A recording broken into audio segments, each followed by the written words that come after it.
Bismillah ar-Rahman ar-Rahim. Assalamu alaikum wa rahmatullah. Ayyuha al-ikhwat al-akhwat. Aujourd'hui, nous allons voir ensemble le miracle de l'eau douce dans les profondeurs de l'océan. C'était annoncé dans notre Coran depuis plus de 1400 ans. Et c'est au XXe siècle que les scientifiques se sont rendus compte de cela. C'est juste impressionnant. Les mots, les adjectifs manquent pour décrire cela, subhanallah. Je vous laisse regarder un extrait de ce document qu'un frère il m'a envoyé la dernière fois, qui est très intéressant. Et à la fin, Inch'Allah, je vais vous montrer les versets du Coran qui ont parlé de ce fait. C'est juste incroyable. Donc, regardons ça, on se donne rendez-vous à la fin de la vidéo, Inch'Allah. Étant donné que nous vivons ensemble sur cette précieuse petite planète Terre, tu dois savoir que l'eau douce est l'une des ressources les plus précieuses dont nous disposons. De nombreux pays connaissent d'énormes pénuries d'eau potable et la population est constamment à la recherche de nouvelles sources. Mais récemment, une solution a peut-être été découverte et elle se trouve au fin fond de l'océan. Des réservoirs d'eau douce ont été découverts dans les années 1970 sous les fonds marins. Des scientifiques qui exploraient ces fonds et examinaient ce qui s'y trouvait sont tombés accidentellement sur des poches contenant de l'eau dont la salinité était réduite. Ce n'était pas vraiment une eau potable, mais le niveau de sel qu'elle contenait était au moins la moitié de celui de la mer. À l'époque, les chercheurs ont considéré cette eau comme une simple curiosité de la nature. Ils ne connaissaient pas le volume de ces poches ni leur étendue, mais les mesures ont montré qu'elles n'étaient pas très grandes, ce qui leur a permis de mettre le problème de côté pendant plus de 40 ans. Mais l'intérêt pour le sujet a refait surface en 2015, lorsqu'un groupe de scientifiques dirigé par la géologue marine Chloé Gustafson a décidé de mesurer l'une de ces poches au large des côtes des États-Unis. Ils ont utilisé des ondes électromagnétiques pour essayer de déterminer la quantité exacte d'eau douce qui pourrait se cacher sous l'océan. L'eau salée est un meilleur conducteur d'électricité que l'eau douce.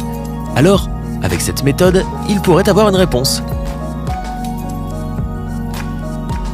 Ce qu'ils ont trouvé était tout simplement stupéfiant. Il s'est avéré que la poche que l'on croyait plutôt petite et isolée s'étendait sur des kilomètres et des kilomètres sous le fond de l'océan et plus loin sur la côte est des États-Unis. Les scientifiques affirment que le réservoir d'eau douce a un diamètre d'environ 350 km allant du Delaware dans le sud au Massachusetts dans le nord. De plus, Madame Gustafson note également que les résultats ne sont pas complets. Les mesures EM ne sont pas précises et elles ne peuvent pas montrer exactement la profondeur de la réserve souterraine. Voici donc une caractéristique encore plus étonnante. Le réservoir pourrait être encore plus grand et plus profond que ce que l'étude a montré. Mais même aujourd'hui, elle est presque aussi grande que les plus grandes étendues d'eau douce terrestres. Quelle poche, hein ? Et ce n'est pas tout ce qu'ils ont trouvé avec cette recherche. Madame Gustafson et ses collègues sont presque sûrs que le réservoir de la côte atlantique n'est pas le seul au monde. D'autres pourraient exister et existent probablement dans différentes parties de la planète, bien qu'ils soient encore inconnus. Tu vois, il y a des centaines de milliers d'années, notre planète était couverte de glace. On connaît cette période comme l'ère glaciaire. Avec le temps, la température a atteint un niveau où la glace a commencé à fondre. Quand cela s'est produit, l'eau douce, ou son équivalent le plus proche, a commencé à couler partout, remplissant chaque trou et fissure qu'elle pouvait trouver. Les océans, tels que nous les connaissons, existaient déjà à l'époque, et une grande quantité d'eau s'y est infiltrée. Mais une partie a été piégée sous la croûte terrestre. Certes, nous connaissons les sources d'eau souterraine depuis longtemps, mais cette découverte pourrait bien être une révolution à plus d'un titre.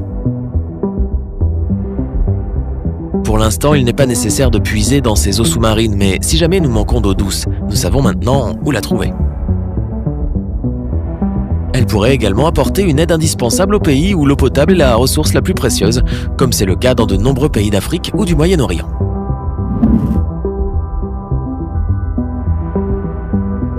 Comme je l'ai déjà dit, les scientifiques espèrent que des réservoirs comme celui qui se trouve au large des côtes des États-Unis pourront se trouver ailleurs.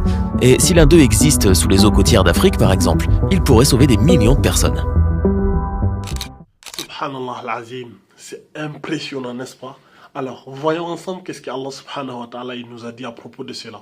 Allons-y dans la sourate Al-Furqan, la sourate 25. au niveau du verset 53. Allah subhanahu wa ta'ala, il nous dit ceci, écoutez bien. أعوذ بالله من الشيطان الرجيم وهو الذي مرج البحرين هذا عذب فرات وهذا ملح أجاج وجعل بينهما برزخا وحجرا محجورا.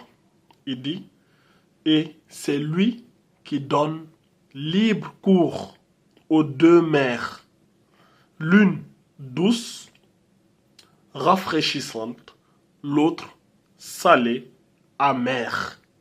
Et il assigne entre les deux une zone intermédiaire et un barrage infranchissable. Subhanallah. Comment quelqu'un pouvait savoir cela au 7e siècle? C'est le messager d'Allah au 7e siècle qui dit cela. Il dit dans la mer, il y a une partie salée, une partie fraîche et il y a une barrière. N'est-ce pas ce qu'on a vu dans la vidéo? N'est-ce pas ce que la vidéo nous a décrit ici? C'est incroyable. Qui a mis cette barrière? Comment Mohammed sallallahu alayhi wa sallam pouvait savoir cela? Si ce n'est le créateur des cieux et de la terre qui lui a enseigné cela. Subhanallah. Allons-y encore. Dans la sourate Fatir, dans la sourate 35, verset 12, Allah subhanahu wa ta'ala, il nous dit ceci. أعوذ بالله من الشيطان الرجيم وما يستوي البحران هذا عذب فرات سائغ شرابه وهذا ملح أجاج ومن كل تأكلون لحما طريا وتستخرجون حلية تلبسونها وترى الفلك فيه مواخر لتبتغوا من فضله ولعلكم تشكرون. Allah il nous dit ceci. Les deux mers ne sont pas identiques. L'eau de celle-ci est potable, douce et agréable à boire, et celle-là est salée, amère. Cependant, de chacune, vous mangez une chair fraîche et vous extrayez un ornement que vous portez. Et tu vois les vaisseaux fendre l'eau avec bruit, pour que vous cherchiez certains de produits de sa grâce. Peut-être serez-vous reconnaissant. Subhanallah. Allah il nous donne ici beaucoup plus de détails, c'est incroyable. Il nous dit, les deux mers ne sont pas identiques. Il y a l'une, l'eau est potable, douce, agréable à boire, et celle-là est salée et amère. Subhanallah. Oh, le Coran, il est tellement précis. Comment le messager d'Allah sallallahu alayhi wa sallam pouvait connaître cela au 7e siècle? Qui a enseigné cela au messager d'Allah? Parce que certains vont me dire, ouais, le Coran, n'a rien découvert, les musulmans, vous êtes des concordistes ou conformistes, je ne me rappelle plus le terme qu'on dit. Mais la vérité, elle est celle-ci. Au 7e siècle, le messager d'Allah, il n'avait pas tous ces baromètres, il n'avait pas tous ces appareils, ces ondes électromagnétiques et tout pour aller mesurer la salinité de l'eau. Comment il a pu savoir cela? La seule explication logique, c'est que c'est le Seigneur, c'est lui qui a créé les cieux et la terre, c'est lui qui l'a enseigné. Ça, c'est l'une des preuves qui montre que le messager d'Allah sallallahu alayhi wa sallam, c'est vraiment le prophète de Dieu. C'est Dieu qui l'a vraiment envoyé, parce qu'il n'y avait aucune explication logique qui peut nous montrer que Muhammad sallallahu alayhi wa sallam pouvait connaître cela au 7e siècle, alors que c'est au 20e siècle, avec les technologies de notre époque, que les scientifiques ont pu découvrir cela. Dites-moi ce que vous pensez de cela.